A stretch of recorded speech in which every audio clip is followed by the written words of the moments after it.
ଶୁଣୁଛନ୍ତି ନା? ଏଇ ସ୍ୱରଟା ଶୁଣିଲେ କାହିଁକି କେଜାଣି ଆଜି ବି ମନଟା କେମିତି କେମିତି ହୋଇଯାଏ। ଲାଗେ ଯେମିତି ବହୁଦିନ ପରେ କେହି ଜଣେ ତା ପାଖକୁ ଡାକୁଛି। ଆଜିକାଲି ସହର ଭିତରେ ଏମିତି ମଧୁର ସ୍ୱର ଶୁଣିବା ଭାରି କଷ୍ଟ। କିନ୍ତୁ ଆଜି ଯେତେବେଳେ ଏଇ ପାଖ ଗଛ ଉପରେ ବସି କୋଇଲିଟି ଡାକ ଛାଡ଼ୁଛି, ସତରେ ମୋତେ ଭାରି ଖୁସି ଲାଗୁଛି। ମନେ ପଡ଼ୁଛି ସେଇ ଗାଁ ଦିନର କଥା। ଗାଁରେ ଆମ୍ବ ତୋଟା ଭିତରେ ଖରାବେଳେ କୋଇଲି ରାବ ଦେଲେ ଆମେ ବି ଲୁଚି ଲୁଚି ତାକୁ ଚିଡ଼େଇବା ପାଇଁ ତା ପଛରେ କୁହୁ କୁହୁ ହେଉଥିଲେ। ସିଏ ବି ତ ଆମ କୁହୁରେ କୁହୁ ମିଶାଇ ଦେଉଥିଲା।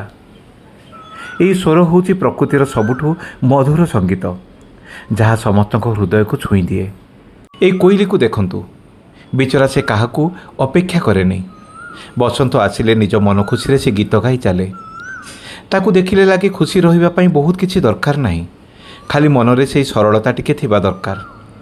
ରୂପ କେମିତି ହେଲେ କ'ଣ ହେଲା, ଗୁଣ ଯଦି ମଧୁର ହୁଏ ତେବେ ସମସ୍ତେ ଆପଣ ଛାଇ ଆପଣଙ୍କୁ ଭଲ ପାଇବେ, ଯେମିତି କୋଇଲିକୁ ଆମେ ଭଲ ପାଆନ୍ତି। ଆପଣମାନଙ୍କ ଭିତରୁ ଯଦି କାହାକୁ ଏଇ କୋଇଲିର ଡାକ ଭଲ ଲାଗେ, କାହାର ଯଦି ସେ ପିଲାଦିନର କଥା ମନେ ପଡ଼ିଯାଉଥାଏ, ତେବେ କମେଣ୍ଟ ବକ୍ସରେ ନିଶ୍ଚିତ ଜଣାଇବେ।